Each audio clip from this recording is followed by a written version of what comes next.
5, 4, 3, 2, 1.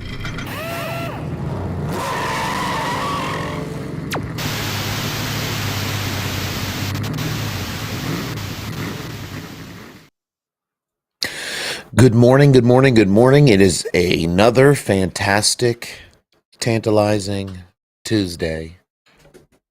We're getting things rolling here to start your week. This is a Splash and Dash Morning Show. Welcome in, everybody. If you've been here before, welcome back. If this is your first time, stick around. Live on ATYL Media's Facebook, YouTube, and Twitter/X accounts, as well as on TikTok at SlyJobSal. You can find us there on all the social platforms as well. We were at Pocono this weekend. It was an adventure at Pocono. It was an adventurous motorsport weekend for me in general. For those who know that I bounce around quite a bit nowadays. And it's going to be even more of an eventful week coming up. So excited to kind of talk a little bit about what happened and what's coming up. We did have the Truck Xfinity and Cup Series at Pocono Raceway. This was also Prime Video's last broadcast of the year. Very sad. We miss Prime. We love Prime. They really kind of brought out some extra special surprises toward the end. They had some guests that were from their NFL broadcasts come out, and it was a good weekend, I feel like, for the broadcast. Overall, a little bit to be desired in terms of what the racing is at Pocono. It's a 2.5 mile triangle. It's a big, big, big track. For me personally, I love the way that they model those turns after, kind of some of the tracks in the region. Big Duke. Good morning, Big Duke. Big Duke's been sniffing around NHRA news, huh? I love it. I've been checking out the Slack this morning, making sure I'm kind of sort of up to date on what's going on over there. But no, yeah, Pocono is definitely a kind of place. They call it a tricky triangle for a reason. I saw most of the race coming out of turn 3. That's my only gripe with Pocono is no matter where you sit, unless you're in the spotters stand, you're really not going to see the whole track. And turn 2 is so far away. Even if you could see it, it just looks like little colored dots zipping past. But there were some great moves we had the opportunity to see. I really thought when I bought these tickets, like, oh, okay, turn 3, that'll be where the final moves are going on. Somebody will have the sauce for somebody at the end. It didn't really end up working out that way, but I do like Pocono. It's for me, it's like a 2-hour-ish, 2.5-hour-ish shot up the highway. So it's not like, oh my God, I need to be 15 hours in the car, because I've done those a few times, and let me tell you, but yeah, we let's go over some of the series results, and then we'll get into more of what I was up to. In the truck series, the Miller Tech Battery 200, this was the race that happened on Friday. Lane Riggs won that race. He capitalized when Corey Heim, who led 48 laps, suffered a flat tire late and dropped to 23rd. Riggs now rises back up into playoff eligibility, while Heim still leads the series standings by over 100 points. Lime Rock Park is the next race up for the truck series, the Liuna 150, a road course race. This is something super unique that they're doing this year. Lime Rock is not a place I ever thought we'd see the NASCAR Craftsman Truck Series travel to and race at, but a lot of new drivers kind of poking their nose in to take over some of these trucks this week coming up. We'll talk a little bit about that, but really interesting that they're heading there next for a points pair.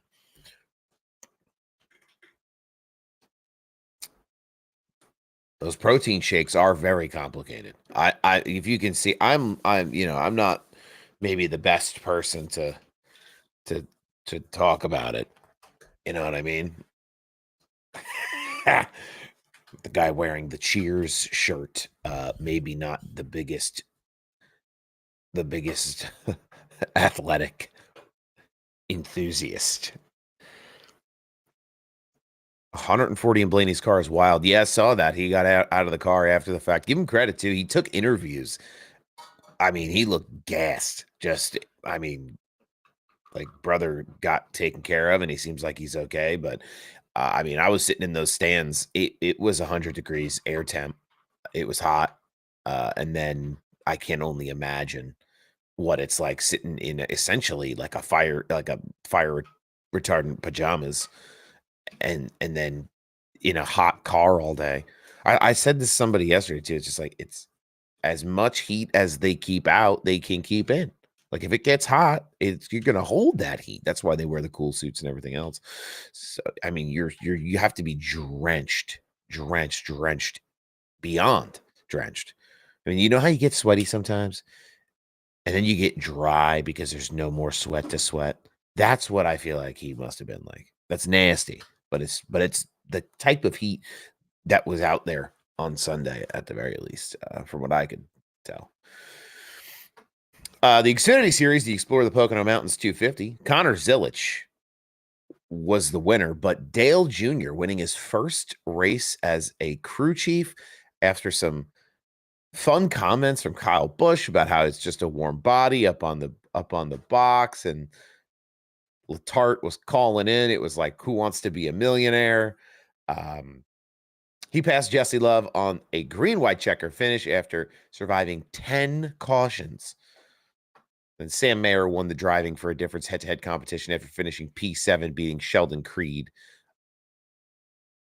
in that competition. So I got you, Dale Jr. signed my hat Sunday night. I didn't do a lot of bouncing around in the infield, but I heard he was around all weekend. He didn't just finish and then fly home. He was hanging in there, which is awesome. I got to see Kurt Busch again this weekend. I keep running into Kurt Busch. It's this time was better for those who know about the first time. This time was much better. And we're going to burn through these results in a hurry. Naturally, we get to the Cup Series, right? It's only right that, the Martin Truex Jr. fans pack up and go to the track.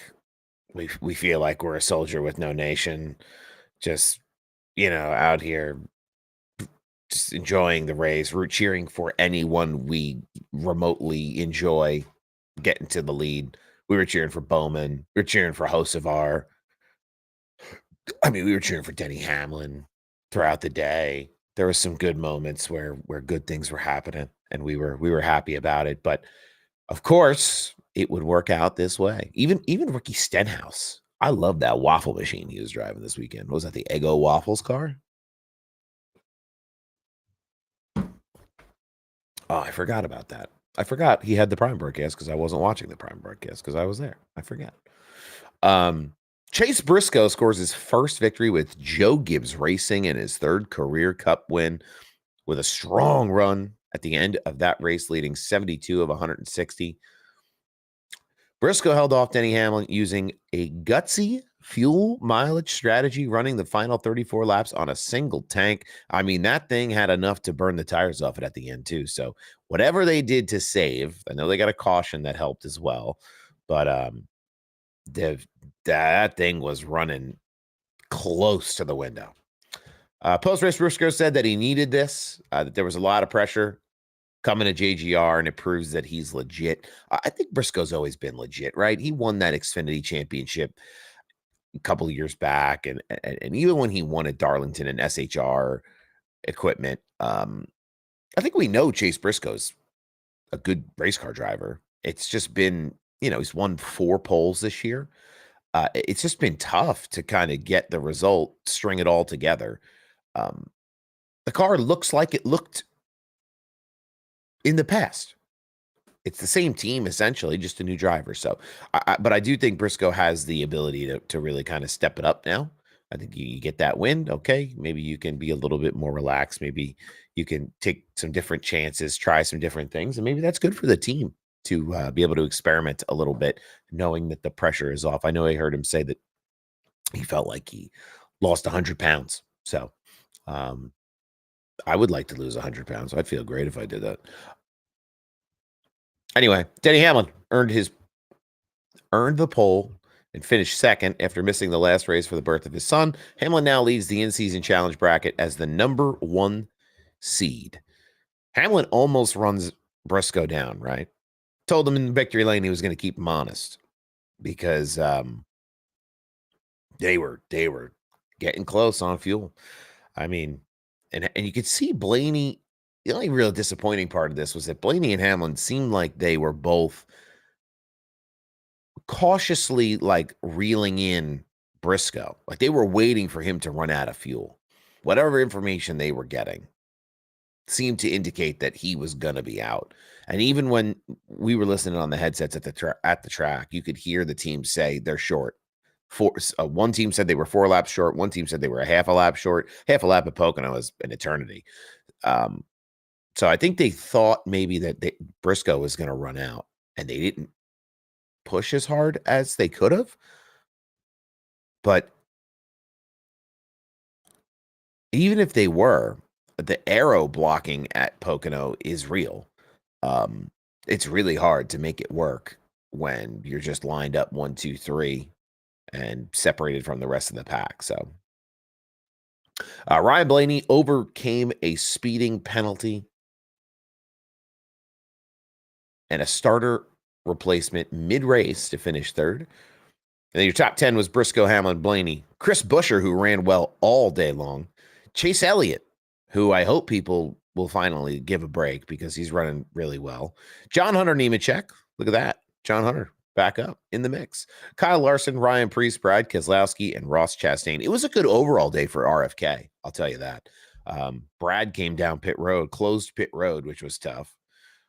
Just kind of miscommunication, and even Carson Hocevar like helped him get down pit road. That was closed by making him believe other cars were coming and then zipping out of the way at the last minute to take the lead there. Brad comes down. That's it. It was interesting to see that kind of strategy from Hocevar. Hocevar ran a great race. He was my pick to win. I firmly believe that he will have a win this season. But when him and Ricky Stenhouse were running nose to tail, that was the funniest thing. The funniest thing. I had to stop myself on a number of occasions and make sure there was no smoke coming up from any one of the corners. All you could hear on that host of our radio was them telling him to be smart, be smart, be smart. Like, I mean, after all that's happened, if something would have happened there, it would have been crazy. Hocevar also did hit the Tokyo Drift coming out of turn 3. We got to see that. That car was facing into the infield by the time he passed by my nose, and then somehow straightened it out and didn't hit the inside wall, kept on ripping. So late to the party again, but more momentum for the 9. They're knocking on the door. Absolutely. Yeah, we were just saying 1, 2, 3, 4. Fourth place, fifth place finish for Chase Elliott. It's one of these deals. They're putting the pieces together. They're putting the pieces together a little bit at a time. Yeah, sure. It's not happening as quick as maybe everyone wants it to, but it is happening slowly but surely. They are putting it together.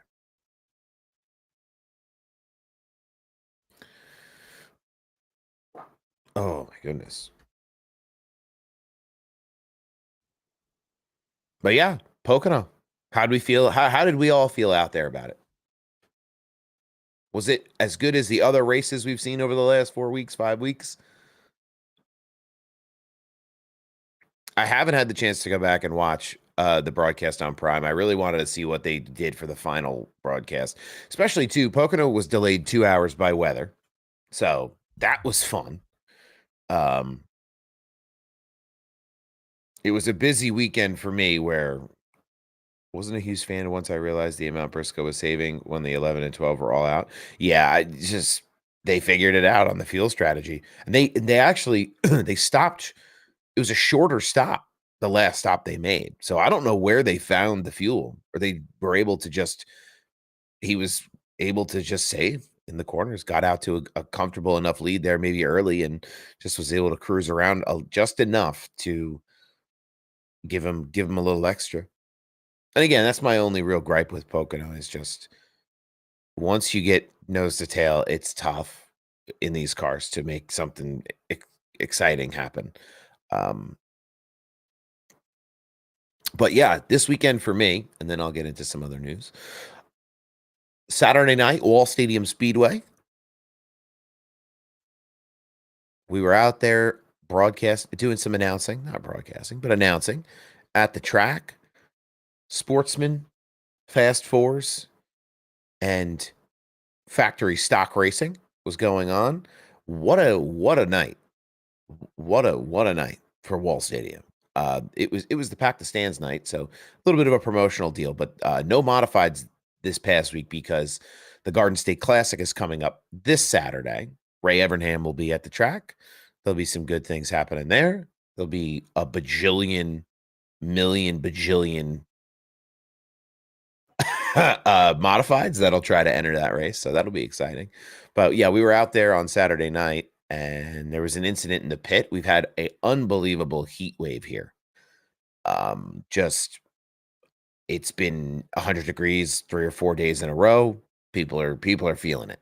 So Saturday night, somebody goes down in the pit just out of heat exhaustion, I think, and ambulance leaves the property. Now you have to have an ambulance on property to race. So race start was delayed, and then the factory stocks get out there and they're chomping at the bit. 25 lap race took over 40 minutes to finish. They were locked together at some points. There were some cars that were, just in the midst of trying to make their way to the front. Contact gets it, but they were locking bumpers. They had to cut the bumpers away from them. And not only did it happen one time, it happened twice in the same race. So kind of a recipe for, it was very entertaining for me. But in terms of let's keep the racing moving, it was kind of wild. Fast fours are always a good time. Those races are always fun. There was one late engine blow up. Saligori blew a coolant line, I believe. I'm starting to learn everybody's names at Wall Stadium. This is my second week. I'm starting to be able to retain the names better. Shannon Monjo won in the factory stocks. I can't remember who won in the Fast Fours. But then usually the sportsmen are the Basham Crasham modified series, right? They play bad boys every time they come out onto the track. That is what sportsman modifieds are for us at that track sometimes. But this was the best sportsman race I've ever seen at Wall in terms of just drivers' speeds, strategy that was being used. There was a little bit of bumping around, but nothing that commanded any oh my God, we can't have these guys out here, because sometimes that happens too. But James Blewett, the operator, wins his first career race at Wall Stadium Speedway on Saturday night. His grandfather won there. His dad is a multi-time winner there, track champion there. And now James on the leaderboard. So good for him. He's 16 years old. He's in high school still, but just was really smart about using the choose cone.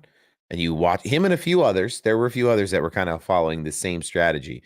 But at a small track like Wall, that choose cone can go a long, long way. So he used that choose cone to kind of get up on the outside.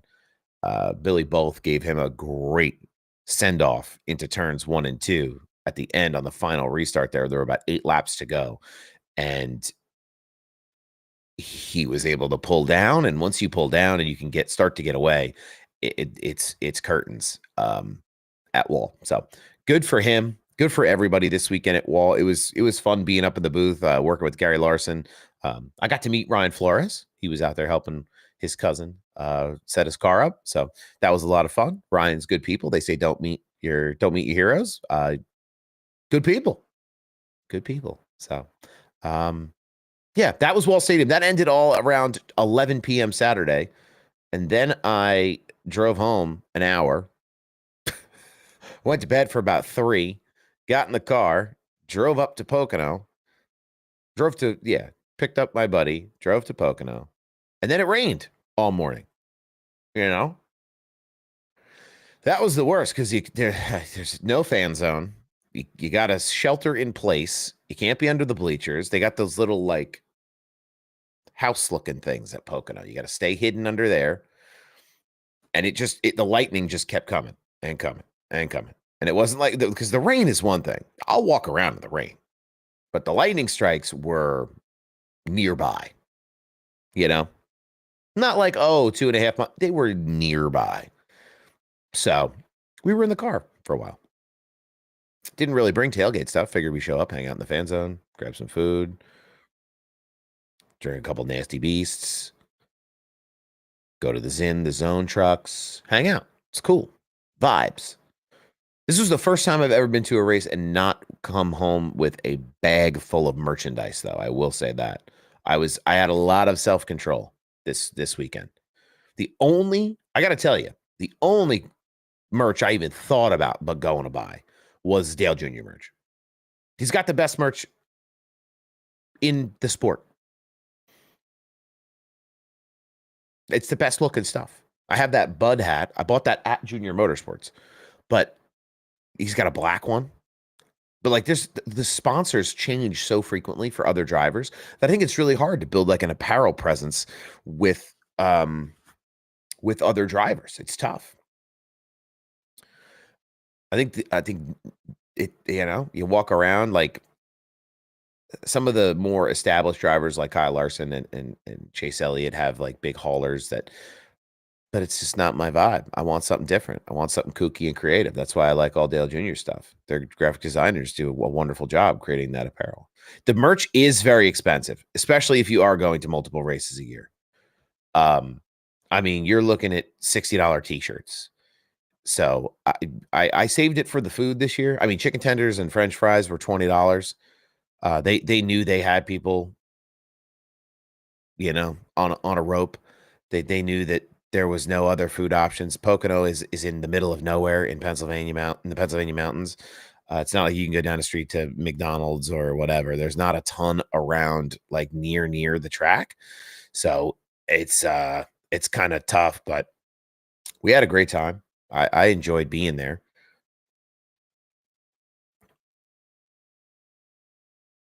I used to buy diecast every race I went, but then they started going up 4 or 5 a year. It adds up. Yeah, for sure. It's they didn't have vendor tents like I am used to either at Pocono. Like they have them inside of the track. You know, the white tents you see like outside of Talladega or Daytona or Dover. We got there. We're walking around asking people, like, y'all know where the vendor tents are at? Like the offsite vendor tents. One guy told us to like go to the gas station. Like there was somebody down at the gas station selling sheet metal. And I'm like, this doesn't seem right. So I did a little Googling, a little searching, and it turns out that they just bring a handful of them inside of the track, a select number inside of the track, and that's it for the most part. There was a Dale Jr. Coke 600 like camo diecast, that desert camo that he ran, the Bud scheme the one year. And I picked it up. I looked at it. I've been really hot on Car of Tomorrow diecasts lately. I want to get a Kyle Busch 18 M&M's Car of Tomorrow diecast. And the selection was not going to be broad enough at Pocono for me to find something that specific. So I kept my wallet in my pocket, and that was it. We moved along.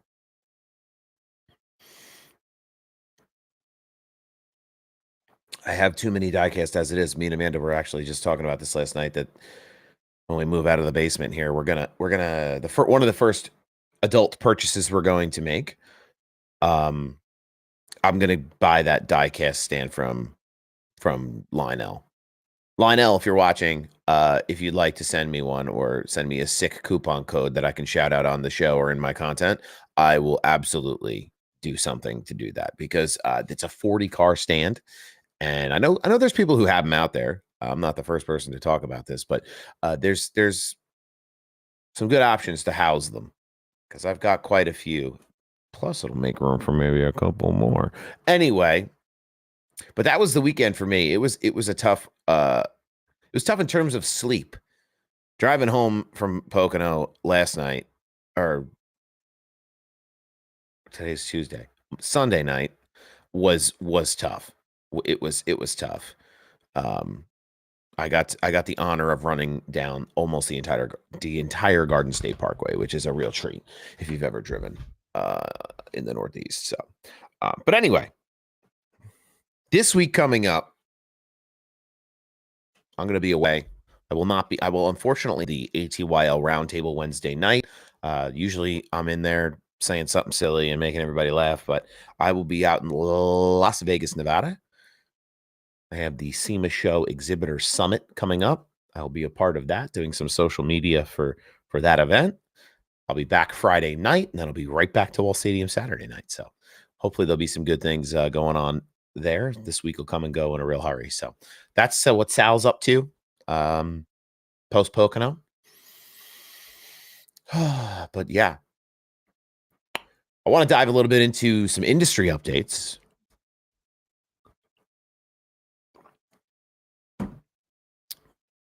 So it's official now. Amazon Prime is going to take over 5 cup races a year through 2031. Now, I think a lot of people want to see them take on even more. I could watch 10 races, 10 Prime broadcasts. I think that's a healthy number. I think for me, in a perfect world, now that it's all said and done, I think it's a matter of Prime and NBC should split the year. If TNT wants a piece of the pie in the next broadcast deal, great. Maybe it's a 3-way split, but I think you just take Fox totally out of the equation. I think for me, at least at the cup level, Xfinity's been on is going to be on the CW for the foreseeable future. I think they do a great job.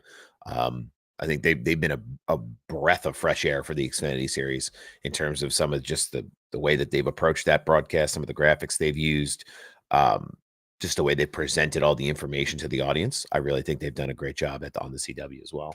But Prime, I think, gave us a taste of the forbidden fruit, and yeah, it's gonna be tough to leave it behind going to Atlanta. Atlanta now, the Echo Park Motor Speedway. All right, get it right. I'm not ever gonna call it anything but Atlanta Motor Speedway. So kudos to the sponsor deal that they did, but just not my jam. So TNT and True TV /Max have picked up 5 midseason races in the all in-season challenge knockout rounds. I still don't understand. The in-season challenge. We'll talk about it. It's my next point on my sheet, my list here, because it's a great idea. It's a great idea, but I think some of the executions here in promoting this might not have connected. I don't want to say lackluster because I don't think it was designed to be lackluster. I don't think anybody was just sitting around going, "Oh, I just don't want to promote this today." I just think that because of the way the formatting for the broadcasting goes, like Amazon's not going to promote something that they're not going to have, right? Well, Amazon promote TNT so people can watch the in-season challenge. They're not going to want to promote another broadcast partner, their final races of the season for them. So I get it, but we're going to talk about it a little bit. The CW is taking full control of the Xfinity Series broadcast, delivering youthful, digitally integrated race coverage. Combined, these moves are a part of a $7.7 billion 7-year media deal spanning all platforms. Just keep in mind, every time you hear about this, I don't like this broadcast partner, I don't like this thing, I don't like that thing about the broadcast. This is a $7.7 billion contract. The whole thing is wrapped up, bundled in one bow. So a lot of money wrapped up here. So changes are going to come slowly. They need to either promote it and the fastest lap point more. I thought they did a good job during Mexico City to promote it because of Larson's effort at the end, just trying to lay down the hottest laps possible. Is in-season challenge, is it like basketball? Where, yeah, it's like March Madness, from what I understand. So NASCAR launched its first ever midseason tournament, a March Madness style 32 driver bracket based on results from Prime Video races. Knockout rounds begin June 28th at Atlanta. The winner receives $1 million with points also counting towards their regular season title. So let's go to NASCAR.com, shall we? Now they should have a promo because that's what they should have, is a promo here. An in-season bracket challenge promo. If I could get all these ads off my screen, that would be wonderful. Please. Thank you. I saw it on the fan, what is it? They send out that fan survey if you're part of that program, which I am, which is fun. There it is right here. Hold on. Let's share our screen. I apologize. Give me 1 second here. We can fill out this bracket together real quick because you have the opportunity. Hold on. Window, NASCAR.com. Okay. Can everyone see it? Okay, you can all see it on here. Sorry. I am not a master of my craft when it comes to pulling up certain things. Hold on. And then I'm going to try to do it for TikTok as well. Wait 1 second. Set it up. Couldn't capture the thing. Select NASCAR, apply. Okay. Cool. All right, so you kind of get the idea here. So let's go. Let's see what we can do. We'll fill out a bracket. So these were seeded. Oh, they even integrated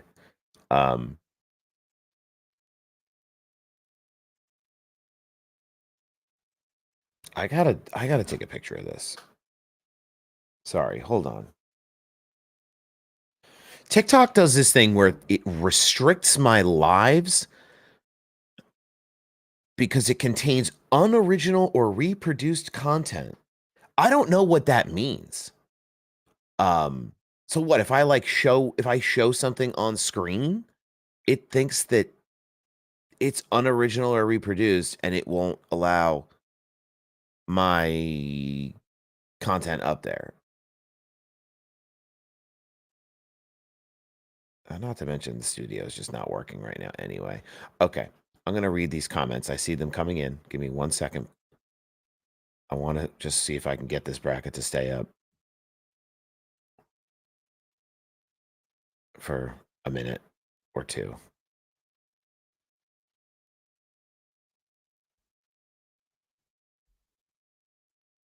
Oh, yeah, this thing's having a spaz attack. I don't know why it is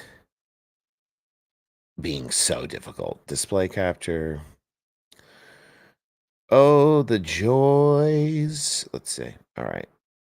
TikTok, thank you for your patience. Okay, very cool. We have it set up here now. It took a second.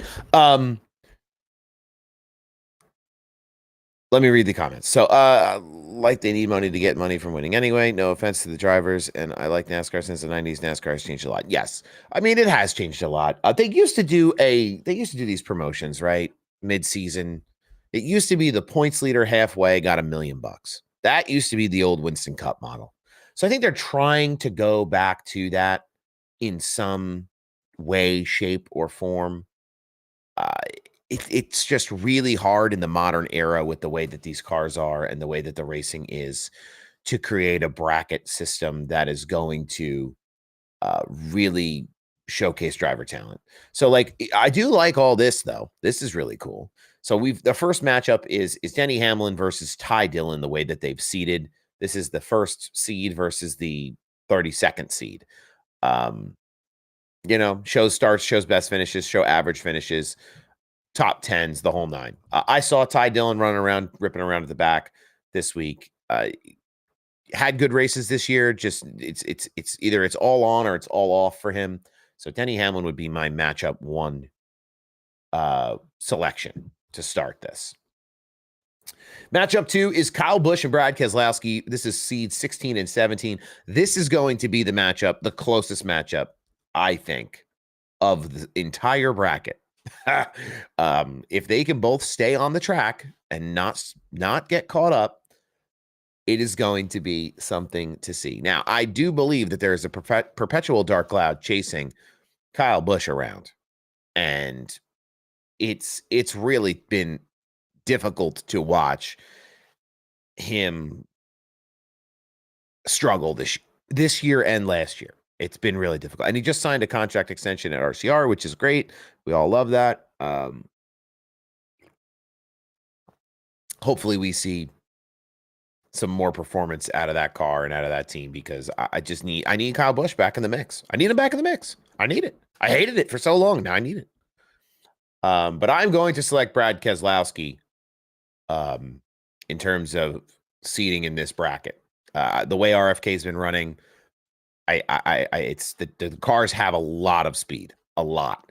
And I think he could really capitalize. He's been getting better and better and better. If he doesn't come down close pit road this week at Pocono, I think he would have been up there in the mix to win this race without that penalty. So Alex Bowman and Joey, actually, real quick, before we move on, I want to pull the stats up here.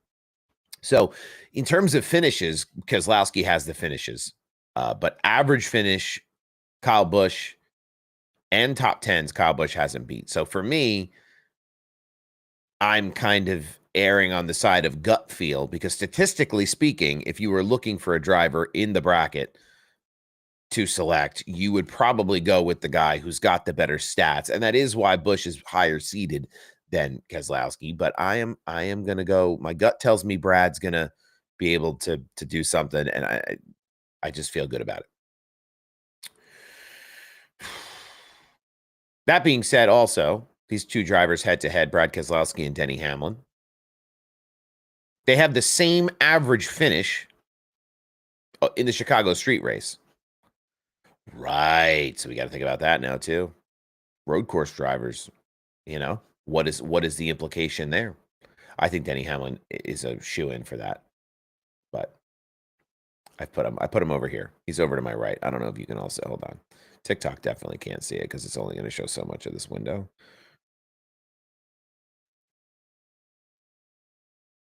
There you go. Now you can see the whole thing. Moving on. Matchup 3. This is Alex Bowman and Joey Logano. Joey, obviously, with a at Echo Park Speedway, has won this race at Atlanta. At Atlanta Motor Speedway, he's won here. Better average finish, better top 10. As much as it pains me, Bowman's been running great as of late, just hasn't been able to put all the pieces together. I think you'd be foolish not to pick Logano in this instance, in terms of the bracket. Wallace and Suarez, 2311 was plagued by issues this weekend, mechanical issues and a couple of other things that were going on in the car. I think they get a bounce back week in Atlanta. I do, especially the 45. But I think that, as good as one runs, the other can run as well. That they have the power in the shop to make it happen. So I'm gonna select Bubba. That is the favorite for that matchup, the higher seeded matchup. You got John Hunter Nemechek and Josh Berry at Atlanta. John Hunter's been running really strong lately. Really, really, really strong. So if there's a road course ringer and they win the in-season tournament, what happens? I mean, it's more than just if a road course ringer steps in and wins, because it'll be over 5 races here. But there could be a single surprise winner in the bracket because of the road course. I don't think that single winner is going to just be able to take over the whole bracket, because there's other tracks. I mean, the road course ringers we have right now are really good at road courses, but not good at much else. Let's be really honest with ourselves, right? Do we think SVG can really win an oval this year?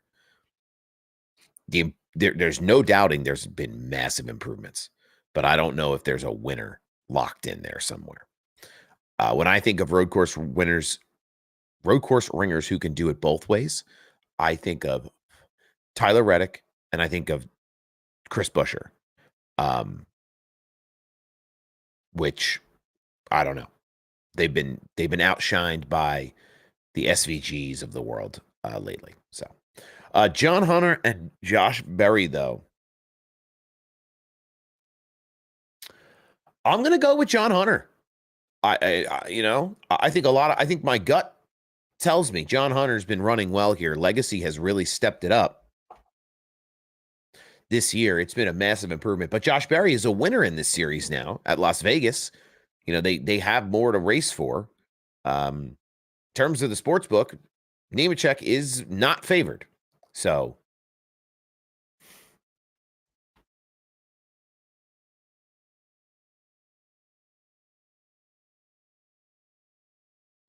okay. Now here's your Chase Elliott matchup. This is Chase Elliott versus Austin Dillon. It's not even, I don't even need to look at the stats. Don't even need to look. It's a blowout at best. A blowout at best. And I'm not like some kind of crazy, Hendrick fanboy Chase guy. It's just, numbers make sense here. We have Ross Chastain and Eric Jones. Eric Jones been running pretty good too. I have greatness up there in the top 10 for a little while. Didn't end up panning out. I think they have some kinks to unkink in terms of strategy, the long run strategy they have for both the 42 and the 43. But it's improving in leaps and bounds. I am a legacy stan. A legacy stan. Love Legacy, what they're doing over there. They're trying. It's happening. It takes time and it's happening. But I am going to select Ross Chastain. Trackhouse has been on fire lately. They've got wins with SVG and with Chastain in the last few weeks. I think there's just a lot of momentum there. Christopher Bell and Ricky Stenhouse Jr. Now, these stats are a lot closer than you might realize they are at Atlanta Motor Speedway, right? Okay, so Christopher's won a race here, but the average finish is only one position off, same number of top 10s in the same amount of starts. Ricky ran lead laps at Pocono this weekend.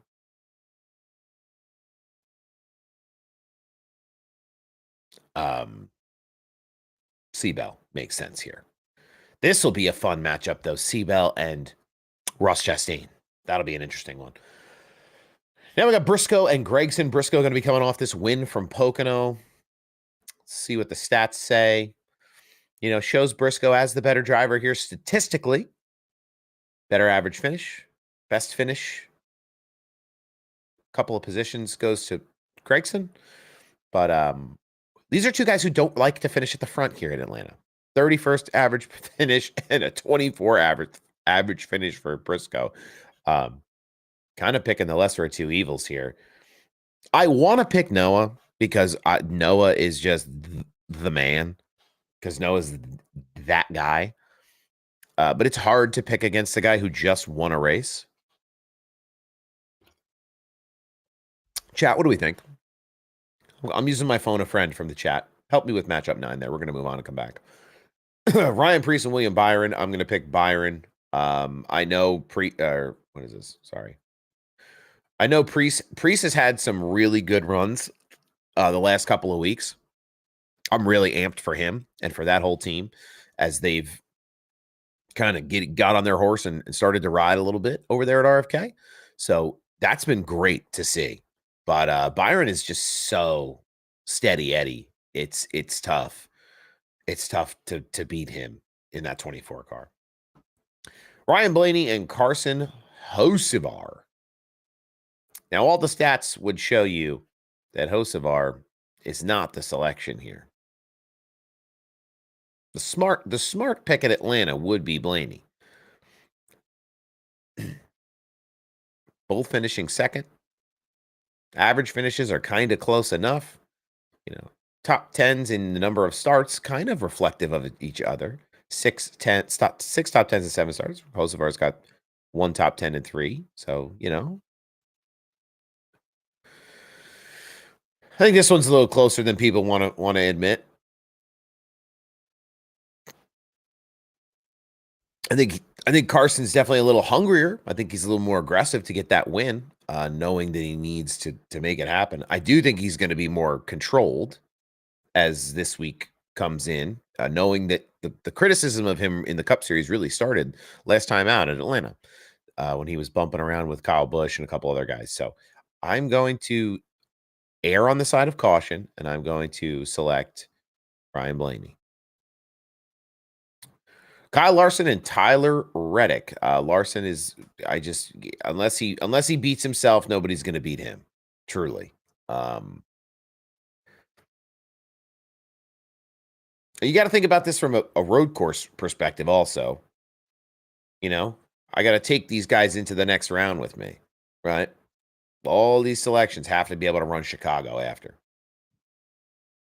Like, so who's going to run good at a road course the following week if they can get past this week? That's the struggle of this particular bracket, is because it's not like a March Madness bracket. It's a whole different ballgame. Michael McDowell and AJ Allmendinger. McDowell, this one's tough. This one's tough. I'm going to go with AJ Allmendinger.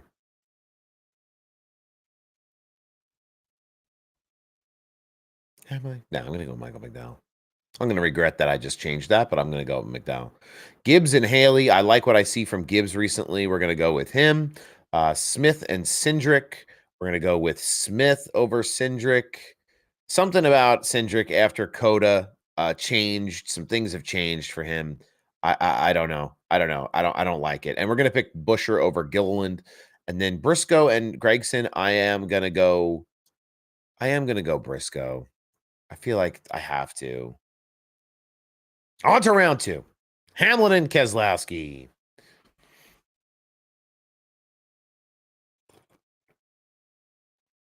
I think Hamlin beats Keselowski on street course side of things. It's going to be tough for these like veteran drivers anyway. But Bubba hasn't historically done fantastic at Chicago. So I think we're going to stick with Logano here. I think this matchup will be crazy, right? The seeding doesn't mean anything, truly. But the Hamlin-Logano matchup will be crazy at Chicago, considering they're both really not road course ringers. But they'll have to battle with each other if they really want to fight for this $1 million. I mean, for me, at least here, it's starting to, the field is starting to narrow in a big way, where this one's a little closer. Seabell and Ross is going to be close. Let's come back to that one. Briscoe and Byron. It's kind of obvious. Byron's got the edge here. Chicago's a tough one to put in a bracket, man, because what happens if it rains? What happens? There's a lot of variables that go into that race. And there has been over the last couple of years. I mean, and Chicago and Sonoma back to back, if you can believe it. That's what we're looking at here. So you're going to go back to another road course in this one. So you're going to have to pick, when we're done selecting here, this middle row, that'll be the picks for Sonoma.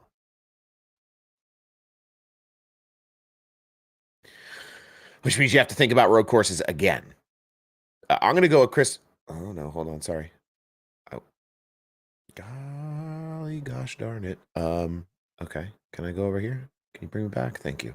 I am going to go with Bell here. And in terms of road courses, I have to go with Larson. I think he's better than Blaney at road courses, so that makes sense to me, at least in my head. Ty Gibbs, I think, is better at road courses than McDowell coming out of Chicago. Same goes for Busher. This is getting a lot easier now that I see like what tracks there are. Sonoma. Here we go, kids. Logano with far and away better finishes at Sonoma.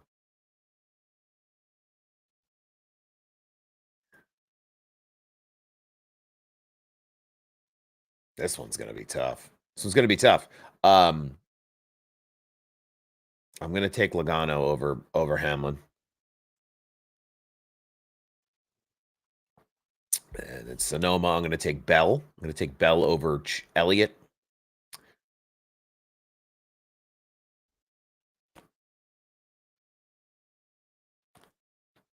And then we're gonna this one's tough. Byron Larson. I mean, Larson's been beating the brakes off him, huh? I'm gonna go with the statistics, with the statistical mind here.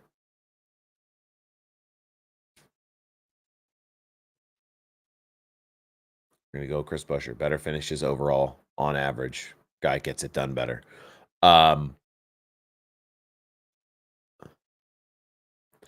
Now we're in Dover.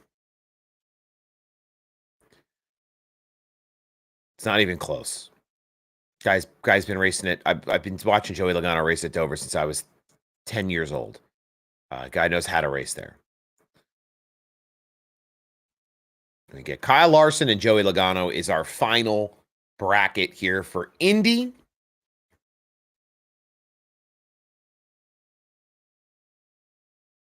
I'll tell you what, I didn't think this is what this final two would look like when I started filling this bracket out. But what I will say is that new things come with new winners. And there's always a guy who wins something new, and that is Joey Logano. And that is who I'm going to select. What will the winning drivers margin of victory be at Indy? Please select a number between 1 and 100 seconds.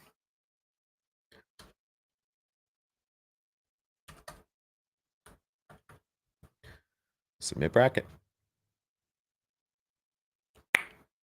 Sign in with Google. Where am I?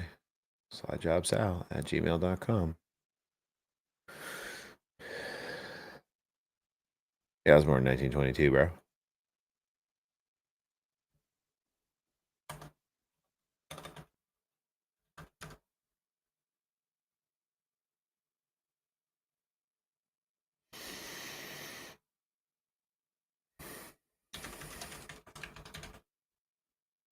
I feel like I'm going to hate this. I feel like I left Hocevar on the bench for road courses, and that was tough. But I don't think when we get into these late stages of this bracket, you're talking about Chicago and Sonoma back to back. That is a tough deal in terms of bracket challenges. And I just don't know. The Sonoma stuff is going to be the make or break. Chicago too.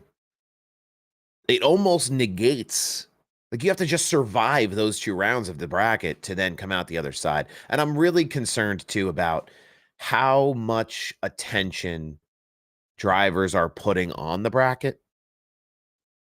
I don't think Joey Logano is sitting in his hauler before these races going, hey, who do I have to finish better than this week to advance in the bracket? I think he's looking to win a championship. And he's going to say, okay, yes, here's what I need to do to go out there and win the race today. So to me, it's less about picking guys that are going to want to beat each other. More about guys who are just going to be pushing it 110% because they want to win and get to that next place in the playoffs. But we'll see what happens. I am a firm believer in that Larson, or that Logano wins new things. I think it's only right that Logano and Larson are the final 2. You know, I think the final, what is it? The final 4 here on both sides made a lot of sense. Hamlin, Logano, Elliott, Bell.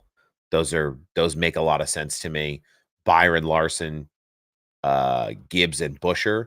The only reason Gibbs is even in that final 4 on the opposite side is, or the final 8, I'm sorry. Final 8 is because the matchups there were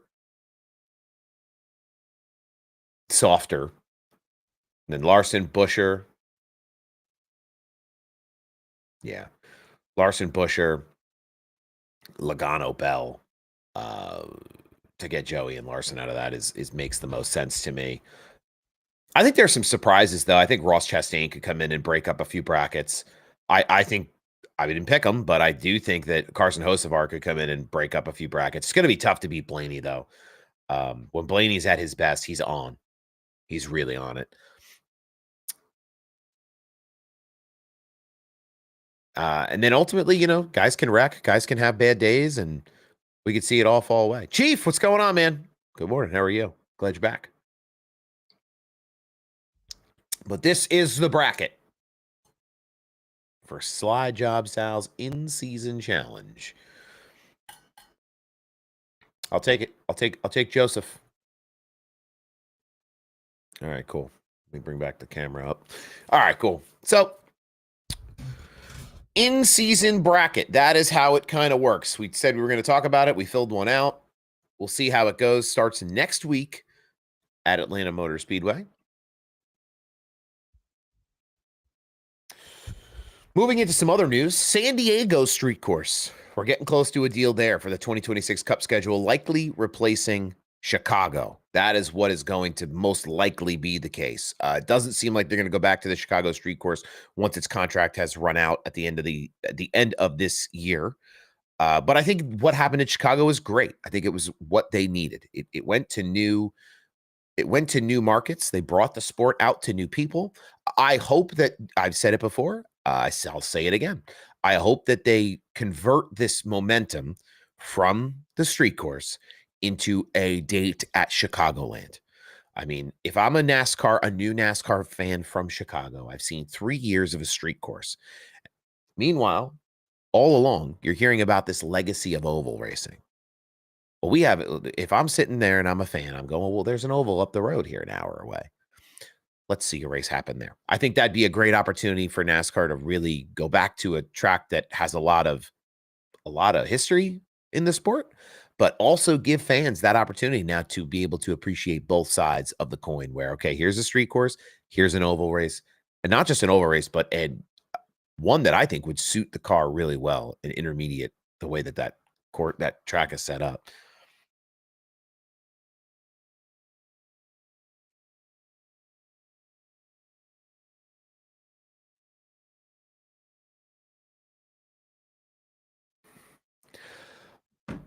But I think that's going to be really interesting. Why not split a weekend with Formula One or Indy street courses?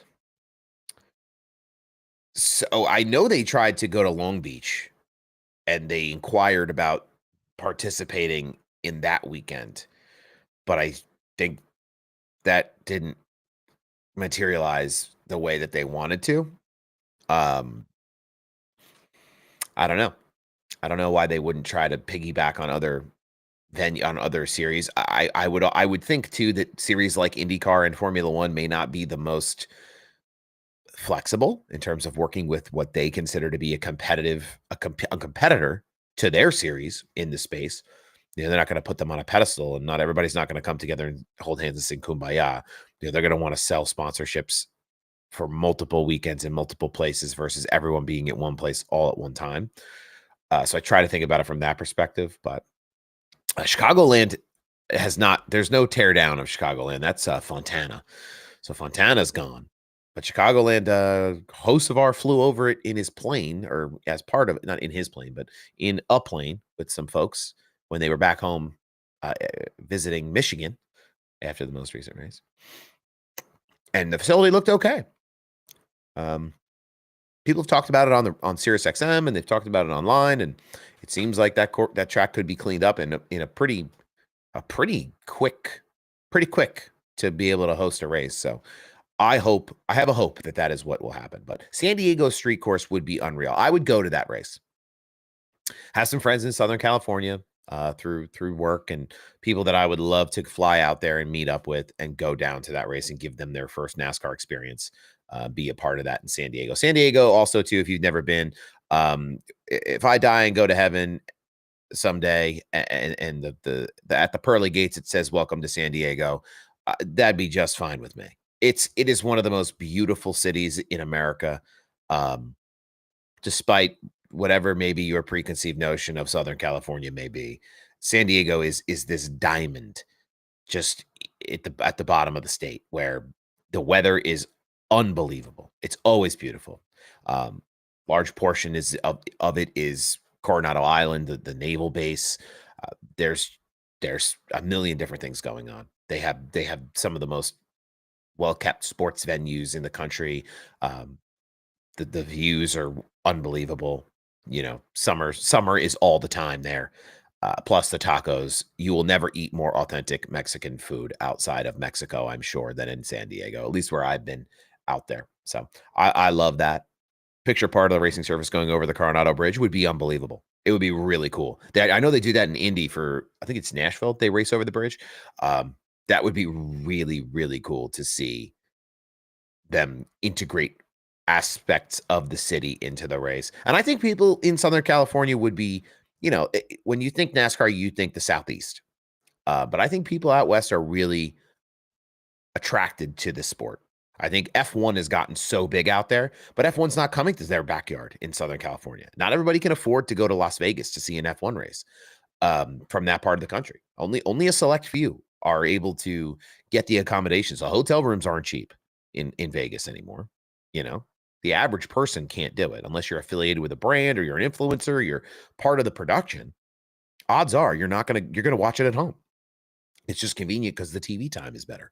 But I think NASCAR going into their backyards, the only thing I would caution them not to do,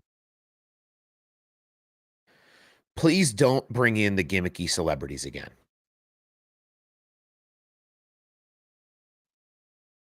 Please don't bring in the gimmicky celebrity stuff to a race in San Diego. Let San Diego have its moment if this is what they're going to do. We don't need MGK. We don't need that. Bring out players from the Padres. Celebrities will come. Like I heard somebody talk about like what if they got Ron Burgundy? What if they got Will Ferrell to come and be the official starter and do it as Ron Burgundy? Things like that are fun, that are unique to San Diego. It doesn't need to be an LA race because it's not LA.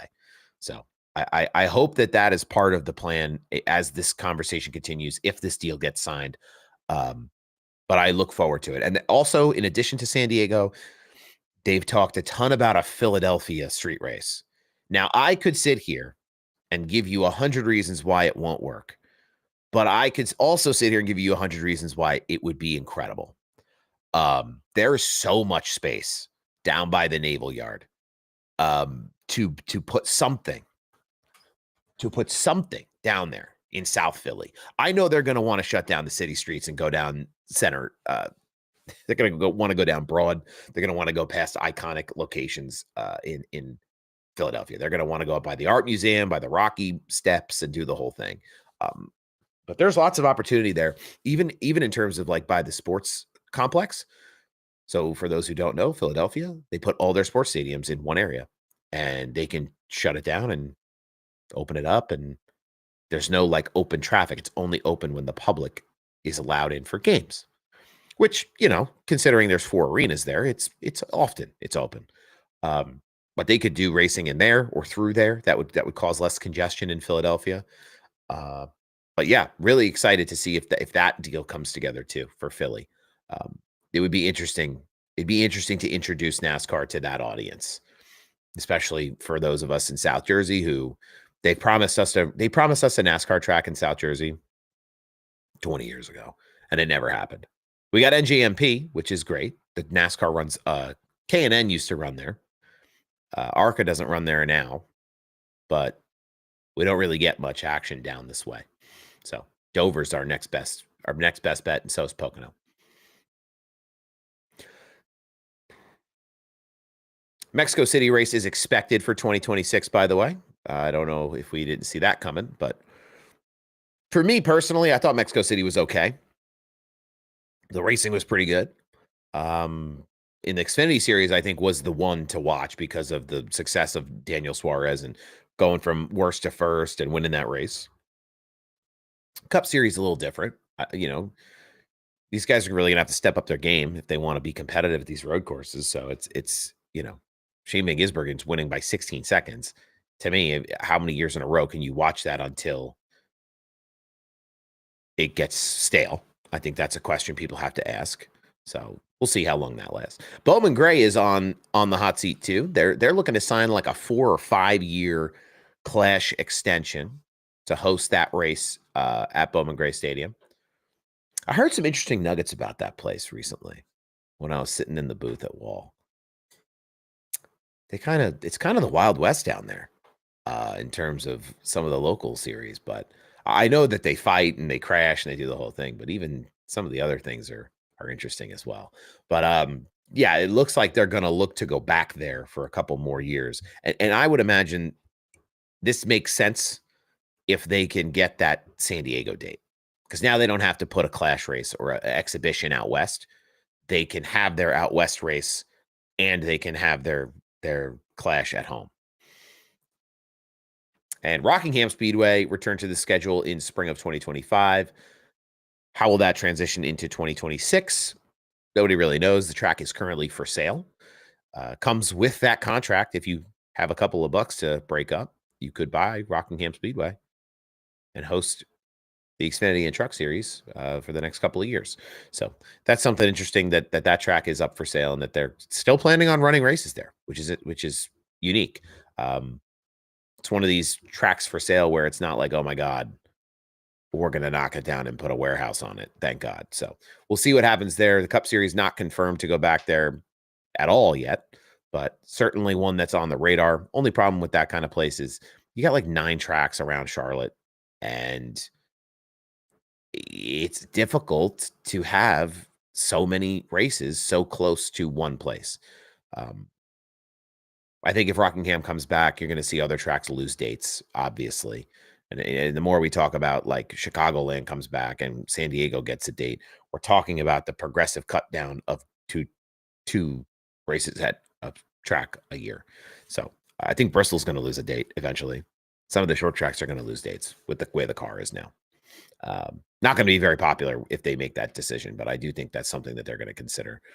Do you think the Cup race will go back to Rockingham? If so, what year? Not 2026, maybe 2027. Maybe, if it makes sense, depending on what happens with the sale of the track too. That may affect. I mean, the contract is signed, so the contract is with the facility itself. So it's maybe after that contract is executed for the Xfinity and the Truck Series, they'll look to revisit it for a renewal, and perhaps Cup will be a part of that renewal. Yeah, the stands were packed. It was an infield and a grandstand sellout. So over 70,000 at Pocono this weekend. I sat off of turn 3. I'll be really honest with you. Pocono is one of these tracks people come out and support, and it's a great time, and everybody pals around with their friends, and it's really for vibes. But it's tough because you can't see a ton. And most of what I remembered was single leaders at that event, where it's like, okay, Hamlin leads for almost the first full stage, and Bowman leads many laps, and there's some lead changes there on some pit strategy to set up for the third stage, but then it's all Briscoe at the end. Did I ever figure out how to make the protein shake? Yeah, I figured it out. I figured out how to stay hydrated. That was the first key.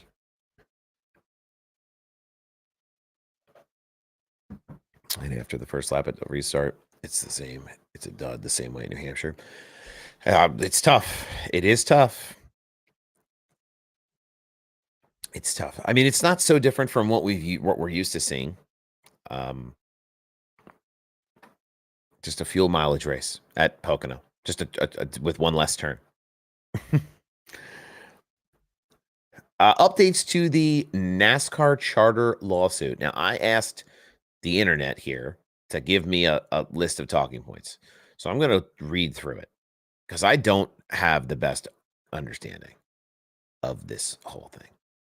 So 2311 and Front Row Motorsports have sued NASCAR over alleged antitrust violations tied to the charter system. The suit claims NASCAR holds monopoly control over revenue access and entry guarantees, blocking independent negotiation or protest via a take it or leave it clause in the 2025 charter offer. October 2024, the lawsuit was filed. December of 24, the judge grants an injunction allowing teams to race as charter teams in 2025.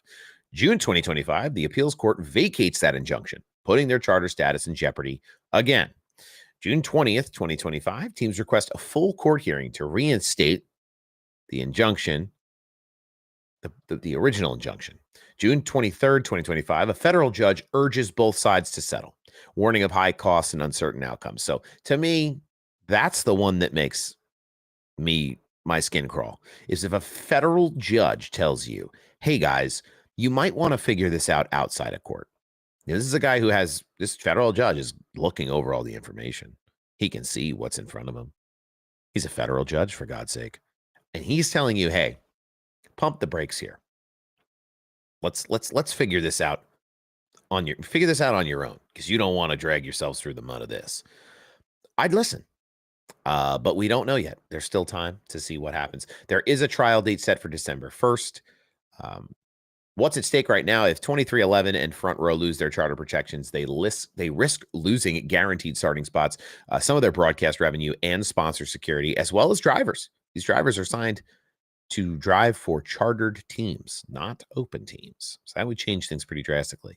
A win could reshape the business model of NASCAR, potentially opening up charter sales, track ownership restrictions, and broadcast revenue sharing if the teams were to win this lawsuit. So it's NASCAR's world, and we're all just living in it. And from week to week, we'll find out what the update is in the trial, because that December 1st date is going to, they don't want to get to that. They want to get it figured out beforehand. My gut tells me they'll take it all the way to the end, or it'll be a last minute settlement right before that trial date of December 1st. They won't, I feel like NASCAR won't want to settle until after the season is done, because they don't want it to be a headline. They won't want it to be the thing that people talk about instead of a race weekend. So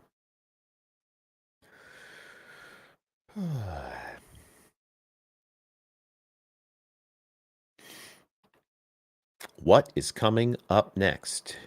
June 28th, the weekend at Atlanta Motor Speedway. This is the first round of the in-season bracket challenge. Truck Series will be at Lime Rock Park.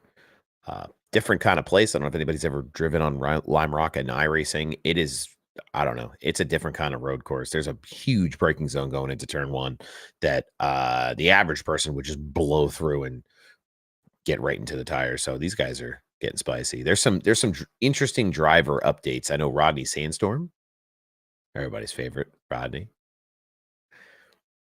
Jordan Taylor's coming back to run in the Spire machine for that race, so that'll be cool. Yeah, Atlanta should be fun. I mean, it's basically a super speedway. It's a tight super speedway, so it's anybody's game to me. I think this is a weekend that could shake up the playoffs as well.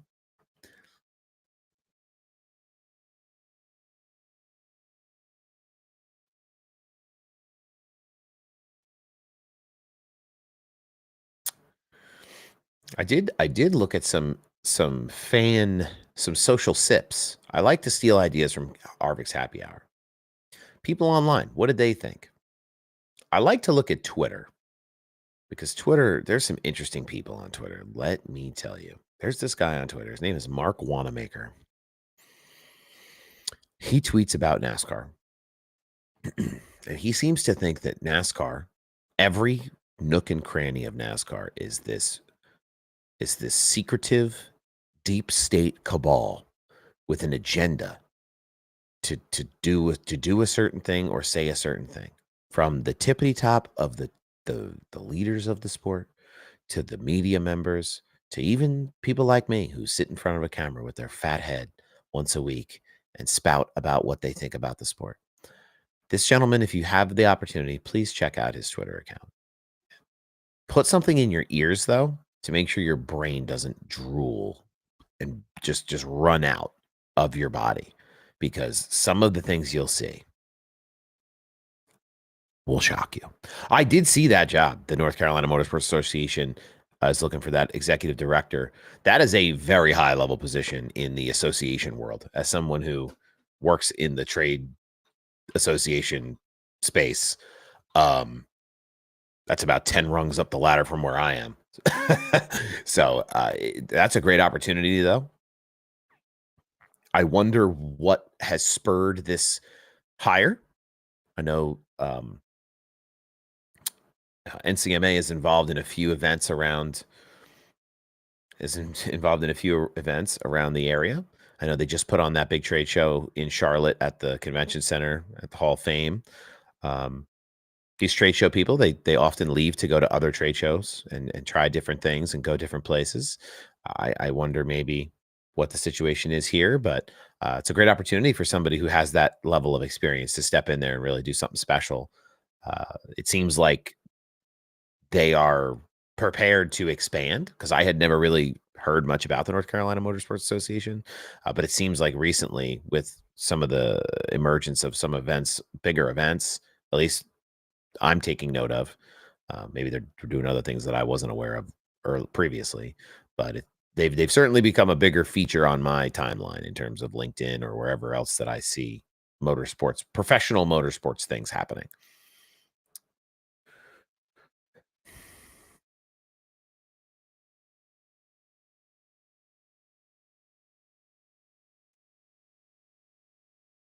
But yeah, a lot of praise for Briscoe online, being able to save the fuel while still running faster than Hamlin and Blaney at the end.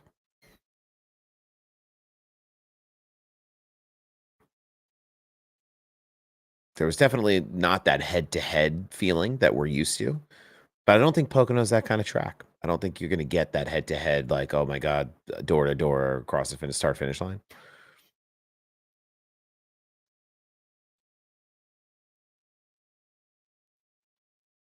It was interesting to see the 2 JGR teammates. I mean, Coach Gibbs must have been just smiling ear to ear. He knew he was in a good position regardless. I have not ever interviewed Mamba, no. No. I met him a few times at the track, but I've never interviewed him.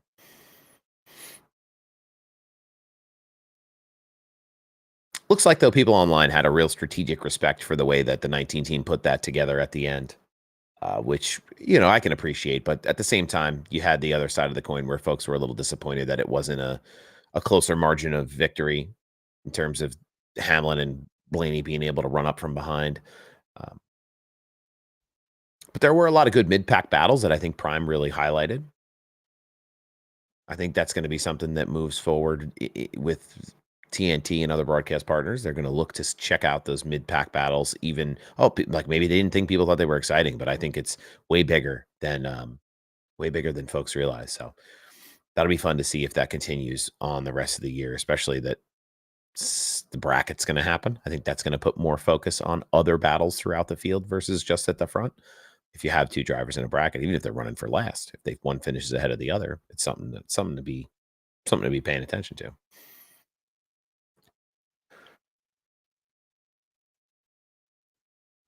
And that's the end of my notes. What did you guys all think of the racing this week?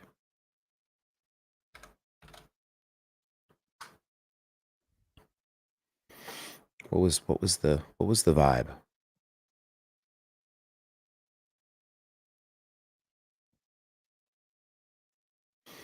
All right, let's go through some point standings now, real quick while we're here. We'll start with trucks. Corey Heim still way out and away with the lead here in the truck series. It's kind of funny to actually look at it. Still over 100 points out. Chandler Smith, Daniel Hemrick, Lane Riggs, Grant Enfinger, Caden Honeycutt, Tyler Ankrum, Ty Majeski, Jake Garcia, and Stuart Friesen in the top 10. Raja Karuth, 11th, with that win, is locked into the playoffs as well. So you've got a good playoff field here for the truck series. I think this is going to be one of the most exciting years we've seen in a long time. These truck drivers are the real deal.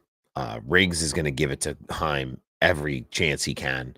Heim, it could be the greatest dominant story of a truck driver ever, or it could be a story about the playoff format in NASCAR and how it doesn't serve the best driver, depending on how it all shakes out at the end.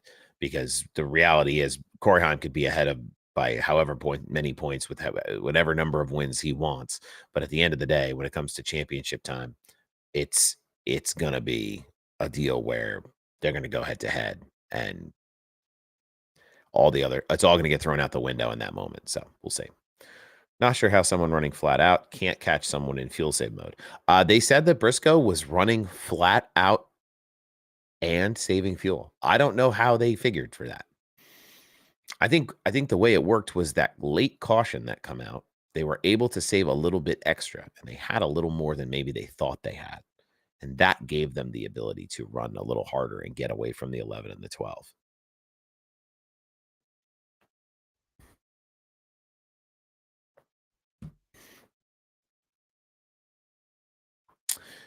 All right. In the Xfinity Series, obviously Connor Zilic wins this weekend. 2 wins on the year for him. But Justin Allgaier leads the point standings. Austin Hill, Sam Mayer, Jesse Love follow behind him. Zilic is in that 5th spot. 6th is Carson Kvapil. Brandon Jones, Jeb Burton, Sheldon Creed, and Ryan Sieg wrap up the top 10 with Sammy Smith with his win sitting in 11th. He will be a playoff contender. So there's your Xfinity update.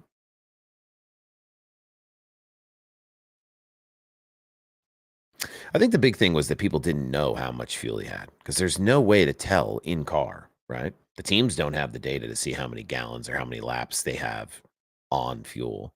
They're weighing the gas cans like it's like, like it's 1899, trying to figure out how many gallons went in and how far they can go, and especially how big the track is. It's difficult to tell. But I'm sure they did try to kind of pump it up a little bit extra on TV because the fuel mileage stuff isn't everyone's cup of tea. But there are certainly ways to make it seem more exciting than it could be. And now we come to the Cup Series here, the points standings. William Byron ahead, still leading the point standings. Kyle Larson, Denny Hamlin, Christopher Bell, Chase Elliott in 5th, still in the point standings. He's down a spot, but top 5 in the point standings. I don't want to hear any Chase Elliott slander for the next couple of weeks. We'll talk to you after Sonoma. Maybe there'll be some Chase Elliott slander after these road courses. Ryan Blaney in 6th, Tyler Reddick, Ross Chastain, and Chase Briscoe. And then Joey Logano rounds out the top 10 in points. All that keeping in mind, too, that make sure I got my information correct.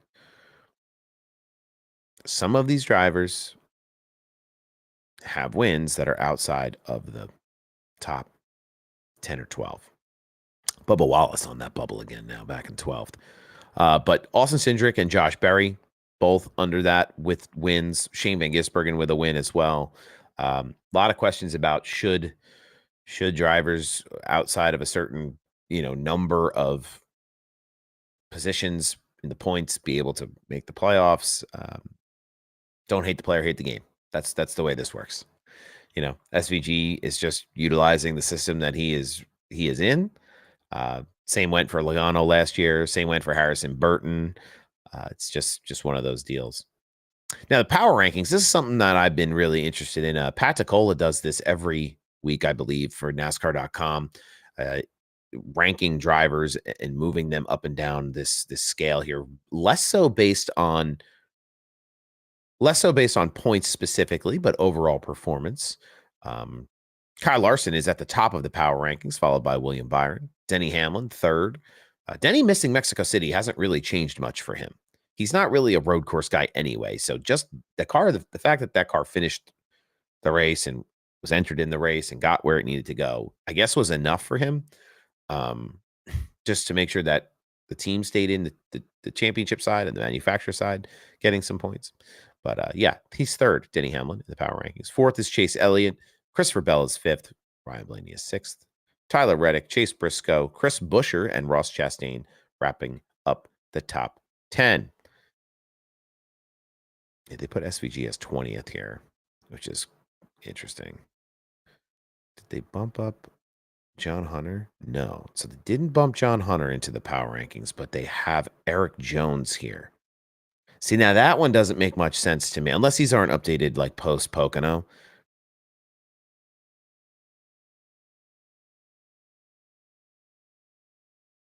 Maybe it's just a matter of like a string of races that Jones has put together a little bit better. But I would put John Hunter in the mix here to make something happen in the next couple of weeks.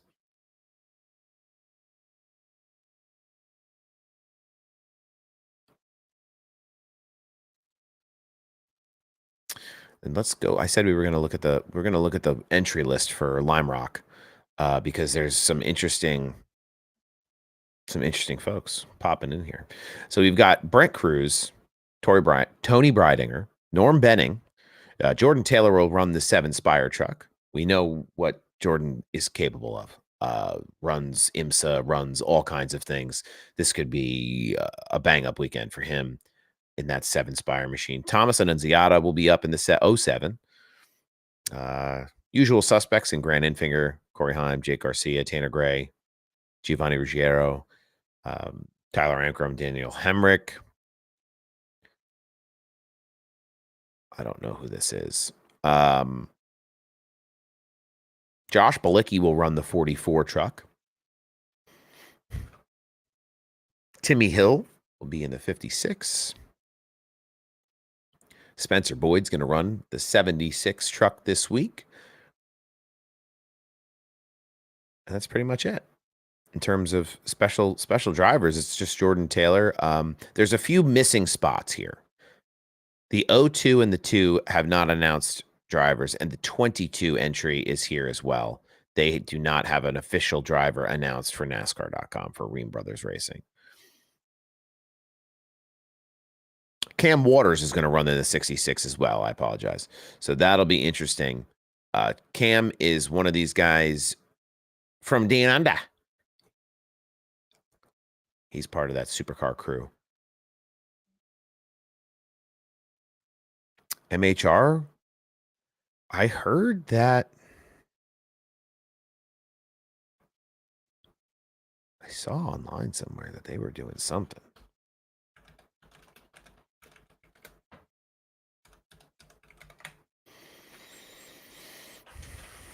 Mike Harmon Racing. Let's see. There was news. Let's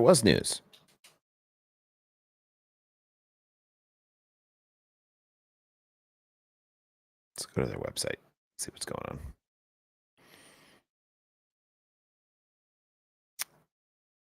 This was the press release I saw.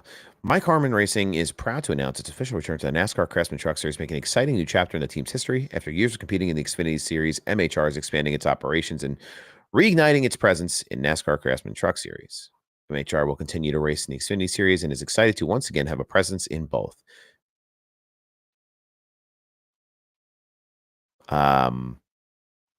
Does it say when they're coming on board? They're going to continue in ARCA with Caleb Costner. They're going to drive the 74 truck as America's team.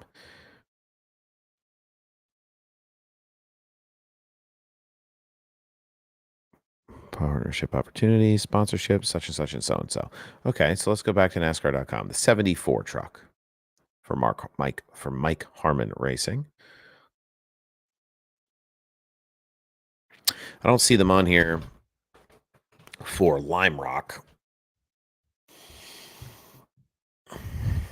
Don't see them on here for Lime Rocks.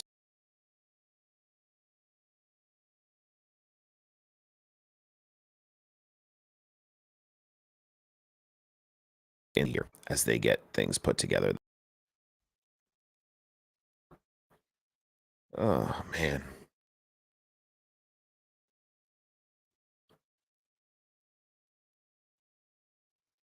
Okay. Hopefully you're all still with me. I saw that it just said it disconnected. That's nice. Thank you. Internet's just doing the Lord's work this morning. Is it good here? Oh, it did it too here a little bit. I hope Ryan Preece does really well at Atlanta, and hopefully he wins. I hope Ryan Preece does really well the rest of this year. He's really had a real emergence in that 60 car this year. There was a lot of questions about, was he for real after all his time he spent at SHR and other places around the sport? He's a Northeast modifieds guy. So I always have a special place for those people in my heart, because I know how hard they work to get it done. Anytime you get, somebody from the Northeast, give them a chance to run in a high level in the sport, it's a good time for all of us up here. So Will Lambros in the number 2 for Ream Brothers. Will Lambros in the number 2 for Ream Brothers Racing Ford F-150. Who is that?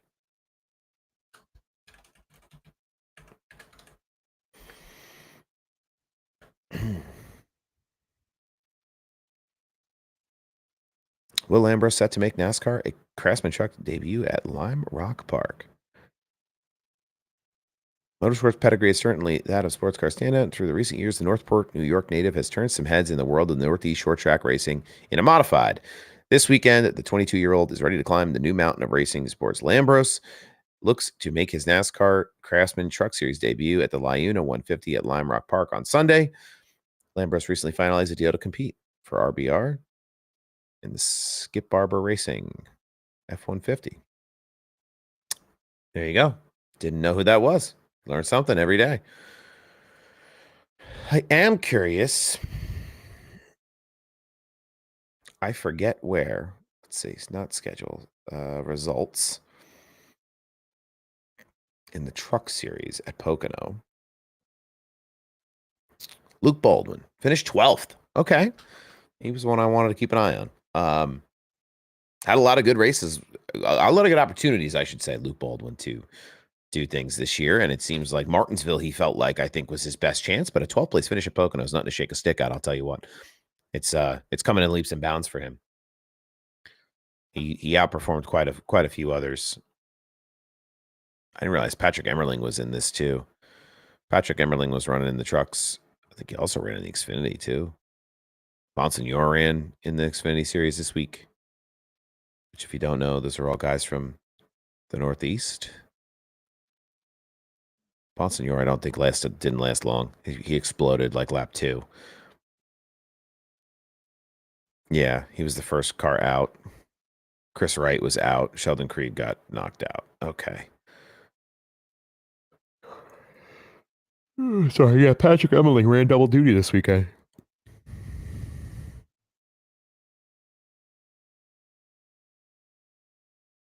Tell you what was funny this week too was seeing Brennan Poole in the Cup Series. Every time, so he ran one lap, came in, went right back to the pits. Every lap after that, for about 15 laps, the fans went wild every time he came flying around. So people were having fun with that. People were having fun with that. He was out there chopping it up, competing. Where did he finish? Poole? He finished 34th, not last. So, you know. Tyler Reddick did not have a good day. He finished 32nd. My goodness. Byron in 27th. That's uncharacteristic. I think they had a bad pit cycle. They timed a pit cycle really off, because I heard on MRN, you can hear MRN like when they're not on the broadcast. When you're at the track, you can hear them like the mics are hot all the time. They were talking about how Rudy Fugle probably wishes that he had a mulligan on some of the pit strategies today, on Sunday. So just didn't work out there. Kyle Busch finished in 20th, even despite his spin. Hocevar was 18th. Bowman finished 11th after leading laps. The Fords were really strong from like 8th to 10th. Larson in 7th, John Hunter in 6th. It was a good field. It was a strong field, a strong finish today, or on Sunday. So can't complain. The Xfinity series is really got me scratching my head though too, where, oh, this is a video. Just the number of cautions at the end, I feel like, really sucks the life out of it. 10 cautions is not an easy thing to sit through and be like, yeah, here's our great race strategy we came with today. Oh, here's 10 cautions to deal with. Like, okay, I throw everything out the window and try it again. We'll see. All right, it's 9:35 right now. I don't really have a ton extra to talk about. I know we went way over last week. Way over last week in terms of time. It's almost a 3-hour long show. This week will be a little shorter. Then we'll be back next week. I'll be away this week, so it'll be fun. It'll be fun. Let's see if I can go to sports. Oklahoma City Thunder won their 5th franchise title last night. No love lost for Indy, so congratulations to the Oklahoma City Thunder. NASCAR sarcasm. I can never say that. He's going to become Lugnut.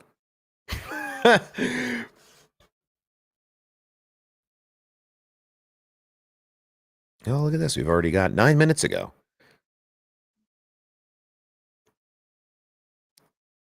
They've got an in-season challenge explainer video with Blaney, Priest, and a couple and Stenhouse here.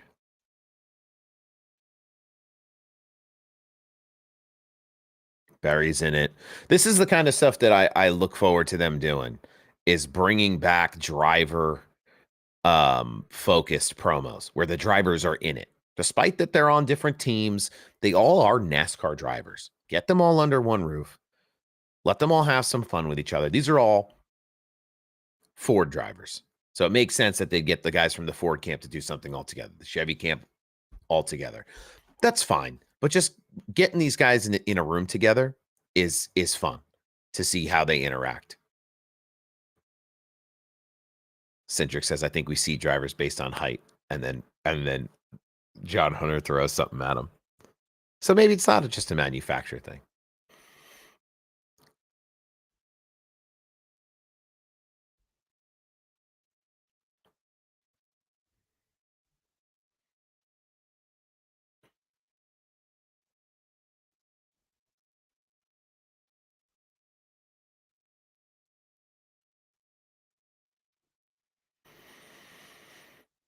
Oh, man.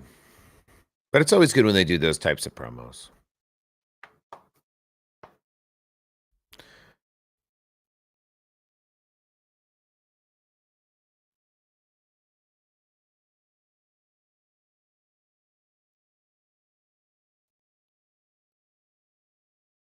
Yeah, and then Pennsylvania Governor Josh Shapiro said that there's some conversations around the Philadelphia race. They don't want to take anything away from Pocono, though. So they're going to be careful and deliberate about making sure they continue to have a race at Pocono, but also balance a potential street course opportunity in Philadelphia, which will be interesting to balance for sure.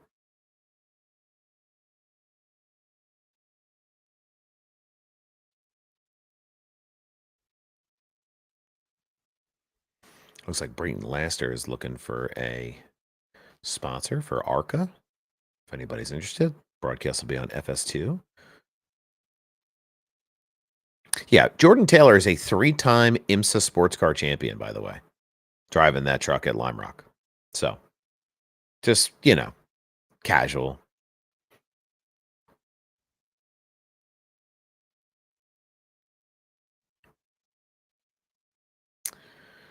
Oh, and Hamlin. Yeah, that's right. Denny Hamlin was at Fanatics Fest, too, in New York. It's a big event. It's a big event that they do with all these sports superstars. And Denny Hamlin met DeMar Hamlin of the Buffalo Bills.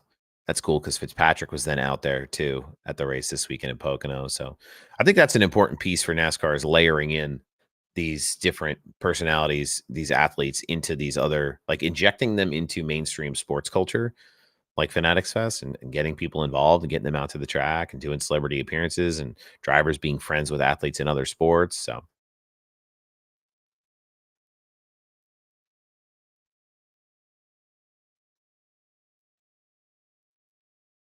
looks like JJ Yaley will run the number 44 in Atlanta for New York Racing again.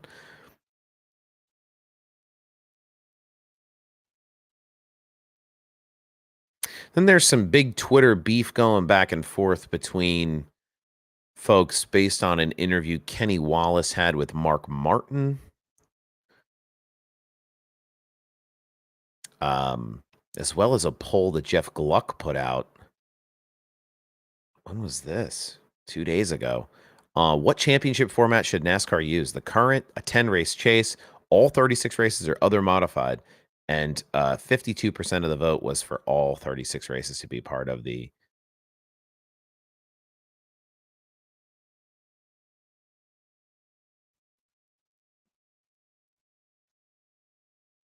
I think then they're trying to say too that it's like, okay, well, there's like an older crowd that wants the 36 race format. I think everyone wants the 36 race format. I don't think there's anyone in their right mind who enjoys the sport who's going to sit here and tell you that the current playoff bracket system works, because it doesn't. The winning you're in, it's adds excitement. It's clickbait. It's clickbait. Pocono was a good race. 48% said yes. Ranks 13th of 16th Pocono races. Ranks number 3 of 3 Briscoe wins and ranks 16th of 19th in races of 2025 so far. I don't blame people for not thinking it was an awesome race. Toward the end, it really wasn't what I think people expected it to be.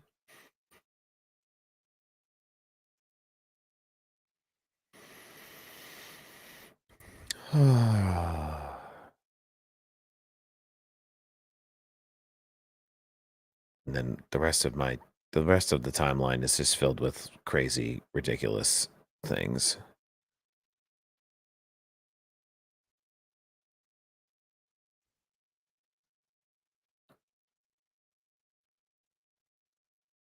Yeah, somebody tweeted about people cheering on Brennan Poole.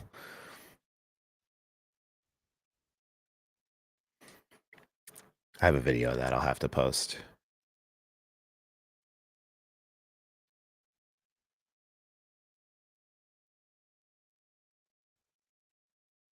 But yeah, awesome week. I don't have too much else to talk about. I know we're at about a quarter to the end here.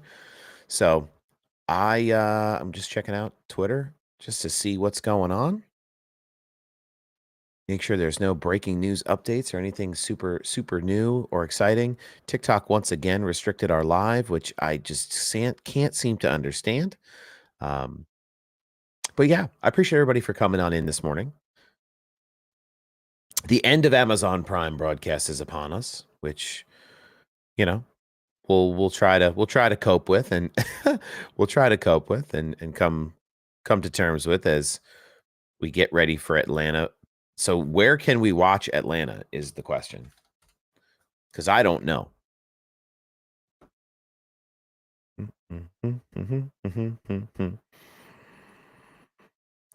All right. You can watch on TNT Sports. You can listen on PRN, and you can also listen on SiriusXM. So TNT Sports will run from now until the beginning of August. USA will take over after that until the end of August, the 23rd. The Coke Zero Sugar 400 will be broadcast on NBC. And then it'll be a NBC USA kind of back and forth deal since they're partners with one another the rest of the way. So essentially, NBC owns USA. NBC will take over at the beginning of August. They'll have one big major race on NBC, actually, like the Keystone broadcast channel. And then they'll all go back to USA after Daytona. Talladega, Martinsville, and Phoenix will all be on NBC as well. So you're really only getting 4 races on NBC, and the rest of them are on USA, which to me is that's kind of rough. But yeah, next week TNT. We'll get TNT through the end of July. That should be fun with the bracket challenge and some of the other things. We've had some good winners this year. I don't know. You saw us fill the bracket out earlier. I think there's some surprises that even I don't anticipate that could pop up.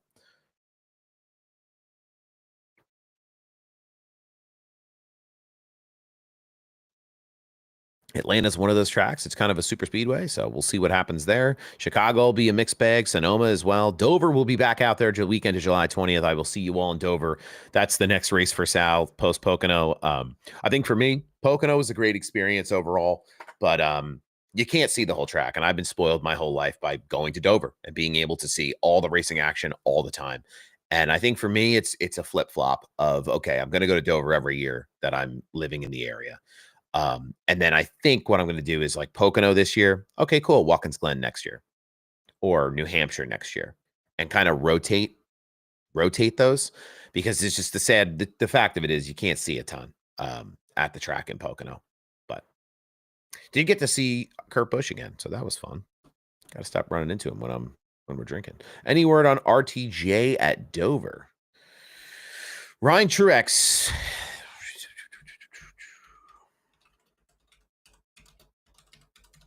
I wouldn't be surprised if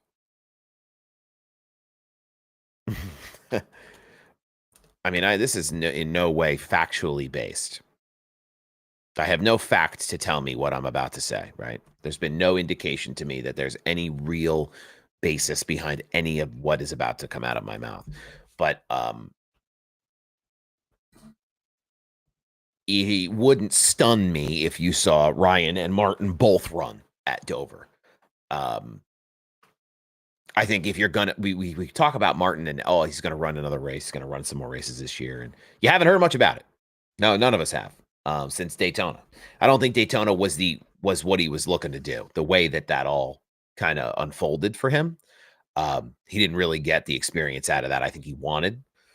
So I think the next best thing would be Dover, in my mind. A track he's won at many times. A track that Ryan has won at, a track that's close for family. This would be the first year they're back there. They'd be together again since the weekend sweep. But it'd be interesting to see what they decide to do there. But you won't know. I'm sure if that does happen, you won't know about it till the very last minute. And there's nothing that I know that you don't. So all of that said, I think there's really no answer. All of that said, I've really said nothing. But it's something in my gut. Something in my gut tells me you'll see one of those Truex boys out there at Dover this year. I feel like there's something there still. I'd love to see Martin get in an Xfinity car. I think that's the one for me, is seeing him in the Xfinity car. I think he would mop up at a place like Dover that he's been so good at for so many years. But we'll see. All right, ladies and gentlemen. On that note, I'm gonna slide job my way on out of here. You can find all things Splash and Dash Morning Show on ATYL Media, Facebook, YouTube, and Twitter. We have some deals in the works right now that hopefully we'll be able to talk more about in the coming weeks with some partners that I feel like you will all enjoy. I talked to Trevor from 5 Wide Sports. There's an interview with him that, unfortunately, Trevor's webcam decided to really overexpose him in terms of the brightness. So we're going to reshoot that interview. But I did have that opportunity to chat with him, and he and I, we chopped it up for a while. So we're going to redo it. But expect to hear from Trevor Tong of 5 Wide Sports. And then next week, the one and only, mark your calendar, Taylor Kitchen will be a featured interviewee on the show. So get prepared for that. That'll be next Monday. I'll interview her, and then she'll be live on the show Tuesday morning. Taylor has done a ton this year, much less all the other years that she's been working in the motorsports world now down in Charlotte, North Carolina. She's been just packed to the gills with all kinds of fun motorsports action. So I'm interested to get kind of some time with her to catch up and see how she's doing. She is the master and commander of all things ATYL Media. So she's been much busier than what I have to do here, where it's, I get to come on here and have fun. And I don't have to run the business side of it. I just get to enjoy everyone's company here in the chat and talk through everything, go to races, wear the hats. That's my role. But she is the busiest person, one of the busiest people I know. So be cool to catch up with her. Appreciate her giving us some extra time.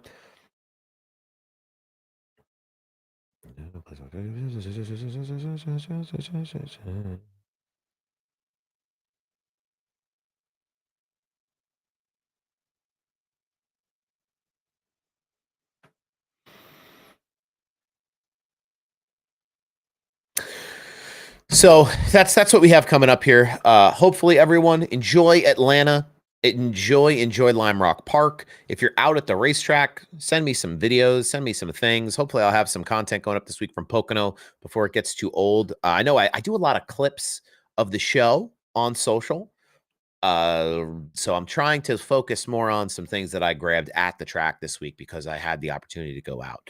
So unless there's any super hot, spicy takes or any clips that you guys think I should use, I don't know. I need like a mod, a live mod to like help clip things when they happen in the moment. I don't know.